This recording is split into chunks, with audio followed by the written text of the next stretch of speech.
kuma kai ma Allah zai baka lada. Nan dangane da wannan abubuwan shi yasa ni ban cika so yanzu in yi magana a media ba, amma ina da ra'ayoyi da yawa sabanin na mutane, ijtihadi na.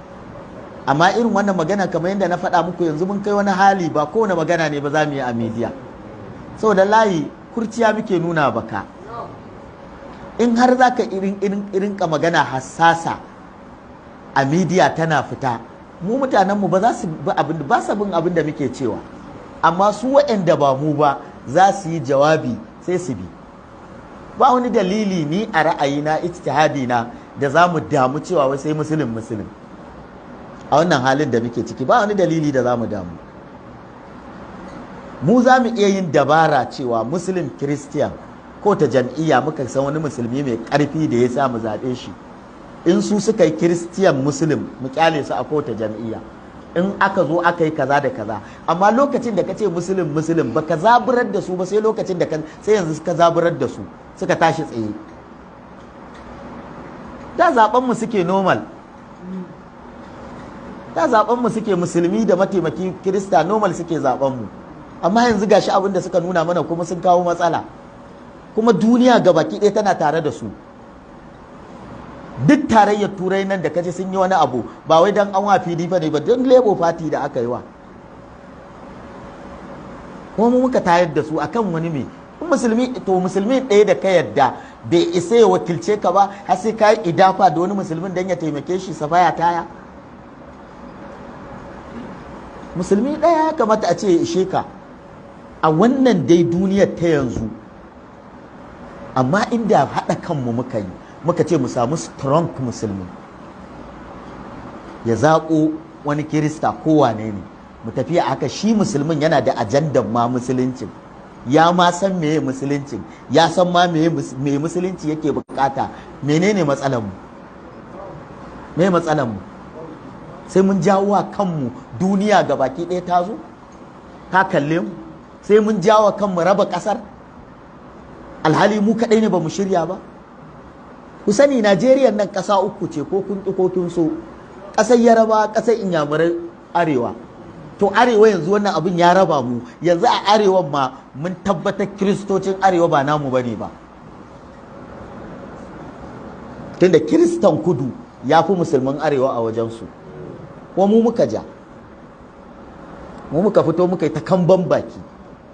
Muka yi ta kafirta mutane, muna ganin cewa za mu yi karfa musulun har suka yarda cewa ba ta tasu muke ba.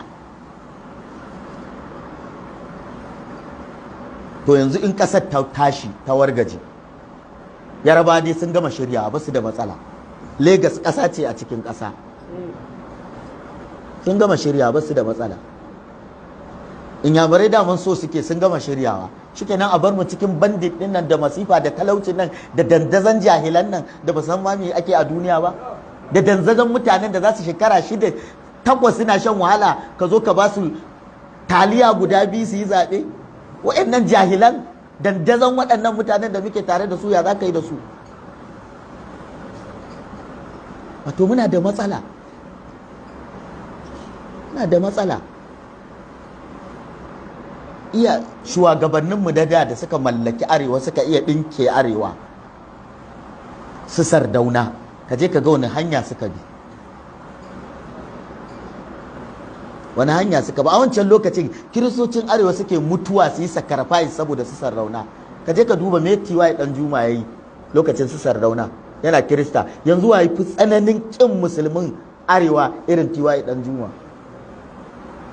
To ban mu tambaye kanmu ya abin ya canza. A lokacin Obasanjo, lokacin da yake nema ta zarce, kiristan arewa din nan wani ministansa ya je wajen shi, yana Obasanjo yake ce mushi wallahi muna nan da ku. Kwaman dan arewa sai ya hau bola ya tsinci abinci, ministan ya tashi ya ce man baka san cewa ni daga arewa nake ba? Obasanjo ya ce mushi ba da kai nake nufi ba, arewa musulmi nake nufi. Ya ce abin da ya shafe su ya shafe mu. A common wannan siyasar 2003 fa aka yi wannan zuwa 2007. Yau akwai kiristan dan arewa da zai ma haka? Ya yarda abin da ya shafe ka ya shafe ka? to don mi mu kullum sai dai mu lalata alaka kuma ban mu da ƙarfi kuma a wargaje muke ko ba za mu iya control ɗin mutanenmu ba.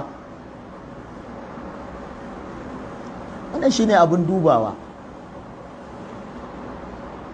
Duk ma abin da ta faru yanzu dai na tabbatar Najeriya ta shiga wani hali da take buƙatar addu'a. Ta shiga halin wannan abin da kuke gani da wasa, wallahi ba zai tafi da wasa ba. Kawai addu'a, in kana ganin ma wannan abin da kaga ana yi wai wasa ne, wallahi ka ga gwamnatin ma in ta zo wallahi ba ta zauna lafiya ba. Ya fi ƙarfin wasa. Daman so ake abin da zai wargaza ƙasar. Zaman taron daman tuni ya ƙare tun 2014 bayan amalgamation. Yanzu ba wani sharaɗin mu zauna ƙasa ɗaya. Ba yarje yarba turawa da suka kirawo mu muka yi signing shekara 100 ne ya ƙare.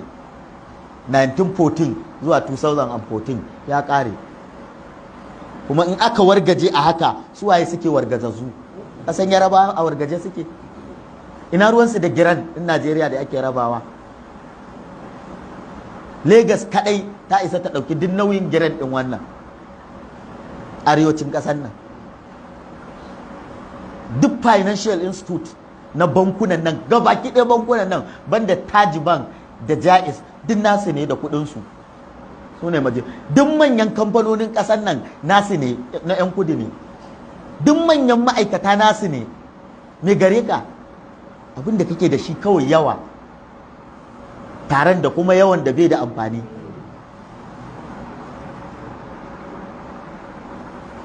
Na haka mu ci gaba da addu'a, mu ci gaba da neman zaman lafiya, mu ci gaba da addu'a. Duk abin da ma zai faru Allah dai ya zaɓa mana abin da ya fi alkhairi. In ƙasar ce za ta dare